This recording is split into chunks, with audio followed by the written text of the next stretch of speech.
నేడు రేవంత్ రెడ్డి ఢిల్లీకి వెళ్లనున్నారు. ఈ రోజు సాయంత్రం ఓ న్యాయమూర్తి కుమారుడికి సంబంధించిన పెళ్లి రిసెప్షన్ వేడుకకు ముఖ్యమంత్రి హాజరు కానున్నారు. దాంతో పాటు రేపు ఉదయం కాంగ్రెస్ పార్టీ హైకమాండ్ అయిన రాహుల్, సోనియా, ఖర్గేల్ ను విడివిడిగా కలవనున్నారు. ప్రస్తుతం సోనియా గాంధీ ఆరోగ్యం బాగాలేకపోవడంతో ఆమెను పరామర్శించనున్నారు రేవంత్ రెడ్డి. మరోవైపు కేరళంలో సీఎం ఎంపిక ప్రక్రియ పూర్తయిన నేపథ్యంలో ఈ సందర్భంగా ఆయన రాష్ట్రానికి సంబంధించిన పలు విషయాలపై అధిష్టానంతో చర్చించే అవకాశం ఉందని తెలుస్తోంది. ప్రధానంగా చాలా రోజులుగా పెండింగ్ లో ఉన్న కేబినెట్ విస్తరణలో భాగంగా మంత్రివర్గంలో మార్పులు చేర్పులపై కేంద్ర పెద్దల అనుమతులు తీసుకోనున్నారు. అంతేకాదు ప్రస్తుతం మంత్రులు నిర్వహిస్తున్న శాఖల మార్పులు కూడా చేరినట్లు సమాచారం.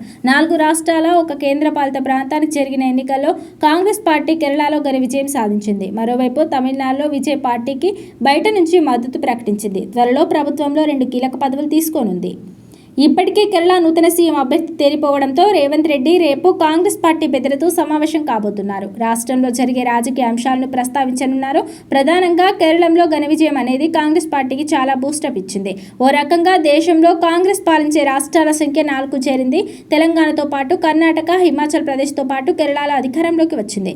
ప్రస్తుతం కాంగ్రెస్ పాలిస్తున్న 3 రాష్ట్రాలు కూడా దక్షిణాదినే ఉండడం విశేషం. కేరళం ఎన్నికల్లో రేవంత్ రెడ్డి ప్రచారం చేసిన నియోజకవర్గాల్లో పార్టీ ఘన విజయం సాధించింది. అయితే కొంతమంది రాజకీయ విశ్లేషకులు ఈ ఓట్లన్నీ ప్రభుత్వ వ్యతిరేకత కారణంగా కాంగ్రెస్ పార్టీకి పడ్డాయని చెబుతున్నారు. ఒకవేళ రేవంత్ రెడ్డి పెద్దగా ప్రచారం చేయకపోయినా కాంగ్రెస్ పార్టీ అక్కడ గెలిచేదని చెబుతున్నారు. మరోవైపు రేవంత్ రెడ్డి ఢిల్లీ పర్యటనలో పార్టీ పనులతో పాటు ప్రభుత్వ పనులకు సంబంధించిన పలువురు కేంద్ర మంత్రులను కలవనున్నారు. ఈ సందర్భంగా పలు అంశాలపై వారిని కలిసి నివేదిక సమర్పించనున్నారు. ముఖ్యంగా మెట్రో విషయంలో జాప్యం లేకుండా త్వరితగతిన అనుమతులు మంజూరు చేయాలని కేంద్రాన్ని మరోసారి కోరనున్నారు. ఢిల్లీకి రేవంత్ రెడ్డి ఎప్పుడు వెళ్లినా కూడా మంత్రివర్గ విస్తరణ ఎప్పుడు అన్నటువంటి చర్చ రాష్ట్రంలోనూ ప్రధానంగా వినిపిస్తుంది. ఎందుకంటే ఇప్పుడు 2.5 సంవత్సరాలు ప్రభుత్వం పాలన కొనసాగుతూ వస్తుంది. ఇంకా 2.5 సంవత్సరాలు మాత్రమే కాంగ్రెస్ ప్రభుత్వానికి టైం ఉంది.